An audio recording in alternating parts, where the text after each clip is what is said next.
Now let's just get into it. So growing up, I used to be kind of chubby. Like I wasn't fat, but I wasn't like tight. You know, those like tight 9-year-olds. You know what I mean, right? Like 2-dimensional belly buttons. I was jealous of these children when I was a boy. So I was kind of chubby, but I was fine with that. Like I was fine with how I looked until it was brought to my attention. Okay, so I'm in 5th grade and I'm jogging up to my ex-friend. Okay, you'll see why, right? And he was like, "Hey man, did you know you jiggle when you run?" I'm like, "Did you know you hurt when you speak?" Jesus. It sucked, because then I started noticing other times I would jiggle. Like we're on the bus, we hit a pothole, I'm like, fuck. You know what I mean? Say what you will about the bus. The bus is honest. The bus will tell you where you're at in terms of your fitness goals. It would suck. These women relate hard. They're like, took the bus today, I hate myself. I hate myself. It's tough, it sucks. It sucks, man. But so I'm body conscious as like a 9-year-old, right? And we're playing games, you know? We're on the playground, people are like, shirts or skins? I'm like, how about we just remember? There's 4 of us, we're playing Monopoly. This seems pretty straightforward, right? Nipples feel like overkill, I'll say it. Didn't feel right. So, I don't know, man. I kind of overcompensated growing up, so I went to, I got really thin, right? I got down to be like 130 pounds, you know, which is not really what women look for. I've never met a woman who's like, I just want a guy I can pick up. Like a baby, you know? I don't want a daddy, I want a son. That's what I want. It's not good. So I overcompensated, right? And I got way too thin. And so I had to go to a nutritionist to get to like a healthy weight, you know? So I went to a nutritionist in college, and my nutritionist was overweight, okay? Which I found a little unprofessional. You know what I mean? It's like he studied everything the body needs and was like, I don't want to do that. I hate peas, kale sucks. I'll do something else. It was tough, man. And like, I have not, like, do whatever makes you happy, right? I have nothing against any body type of any kind, but it is difficult to take dietary advice from someone that you don't want to look like. You know, he's like, you need to eat 3,000 calories a day. I'm like, okay, but is that what you do? Maybe we get a third guy help us both out. You know? Pretty svelte janitor in the hallway, let's ask him. You know, I know you went to college, but I think he took the stairs, so let's consult with him. So, yeah. I'm from New York, I bike around the city a lot. Clap. Round of applause if you bike, but do not wear a helmet when you bike. Hell yeah. Safety first. I don't either. I think it's safer, right? Because we dress for the ride we want. You know? A lot of people out there dressing for the concussions they expect. I believe that. Helmets tell drivers that hitting you is an option. That's true. A driver sees a helmet, they're like, good to know. That is good to know. I don't wanna, but it's nice to know I can. I think it sends the wrong message. I do. And I don't want to victim blame, that's not cool. You know, but if ever I hear a cyclist got hit, I'm like, okay, well, what was he wearing? Was it a big hard hat that says, I'm ready? Come on. Hit me, daddy. Right in the spokes. Yeah, I don't wear a helmet. I don't wear a helmet. Because helmets don't prevent accidents. You know what does prevent accidents? Reminding people that you have a life to lose. That's what prevents accidents, okay? So I dress a little different when I'm on my bike. I wear a vest, but it's not reflective. It's just pictures of me as a baby. I got a little speaker, plays my first words. Mama! Mama! Nobody comes near me, probably because they think I'm gonna kill them. Yeah, man. I lived in Boston for a little bit. Anybody else racist? Huh? I know I'm the first white comic. It's okay. It's okay. It's okay. I don't know. People say Boston's racist, but as a white guy, I don't see it. Everyone was very nice to me. No one's calling me a honky, throwing frisbees at me. Just go back to brunch, sunburn. Nobody called me that.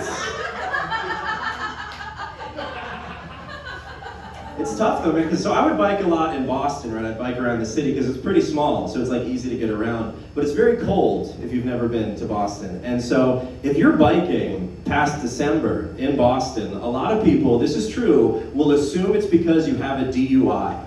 That's real. I love biking, okay? When I'm pedaling up to bars in goggles and long johns, nobody thinks it's because I love to bike. They think it's because I'm not allowed to drive. Okay, I walk into a bar with a helmet under my arm, they're like, fuck that judge. Fuck that judge. How's group going? Good? They're good people over there. They are. We've all been through it. We have. Last year, had to roll up to my daughter's graduation on a Schwinn. You think that's bad? Fucking Sean unicycled to his custody hearing. Still got him. He's a good father. He's a good father. My dad, so I took Spanish all my life, okay? And my dad spoke Spanish in a way that I would call incorrect, okay? A lot of dads do this. They know like 4 words, they cycle them through, right? We'd be in a restaurant. My dad's like, que, queso, queso.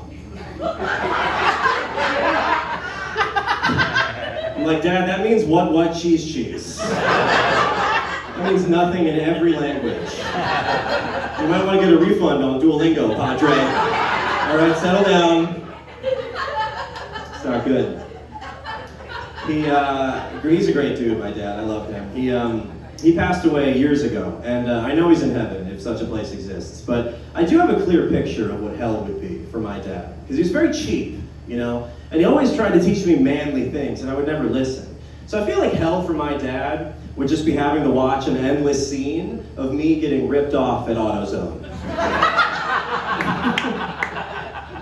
Like I walk in, swoopy hair, Quicksilver t-shirt.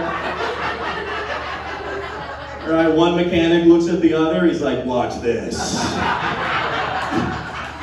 All right, kid, we found some cracks in your windshield, filled those right in with gold.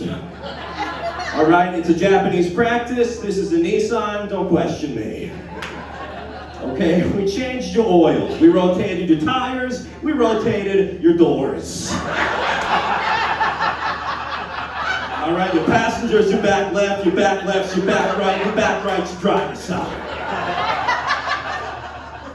Way overdue. Now your mirrors will look a little foggy, okay? So we ripped those out, replaced them with an intern facing backwards. All right, from now on, he tells you when it is safe to merge. You do not talk to him, he's not your friend, he is your mirrors. You have any questions? I'm like, yeah, can I call my mom? My dad's burning in hell, like she doesn't know. She has no idea what the mirror intern costs. All right, that last one's more for me, but I like it, Okay, I don't like condoms, but I don't like it. It's not for the reason that a lot of guys don't like condoms. Like a lot of guys, there's 2 reasons mainly. The first reason guys don't like condoms is they're like, I can't feel anything. This guy can't feel it. Okay, this bit is about you. You're gonna see. You can't. Whenever a guy says I can't feel anything, I want to grab him by the collar because he's wearing a polo. I want to grab him by the collar. I wrote that. Okay, that's not about you. I fucking wrote that. You are it.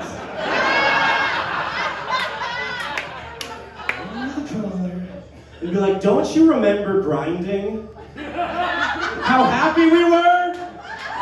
To feel literally nothing. Literally nothing. You're bitching about 1 layer of latex? We used to get through 2 pairs of jeans. Feeling good. Feeling good, dude. Right? There's a teacher on a chair. Leave room for the Holy Spirit. I'm like, why are we trying to introduce God into this grind train right now? Second of all, I already came, so don't worry about it. That's the first reason, all right?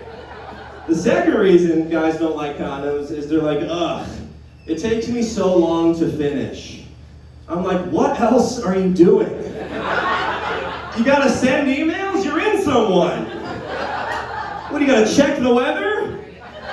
You gotta batten down the house before the big storm comes? What are you doing, dude? I don't like condoms for one reason. I don't like looking for the condom. Okay? Because you're in the moment, and then you gotta do this horny little errand. You gotta rummage. Nobody looks good rummaging. Alright, I gotta figure out how fast I can dig without giving off I need this energy. You know? Just a race against the cock. It's not good. It's bad, dude. And then by the time I found the condom, I've lost something much more important. You know what I mean? But I think that makes sense. I think biologically, if you think about the functions you're performing, men did not evolve to go from foreplay to forage, and then seamlessly back to foreplay. It's like a switch in my brain. It's like, take all the blood, send it to the eyes. This guy's gotta see, and nothing else. Oh, you guys are so fun.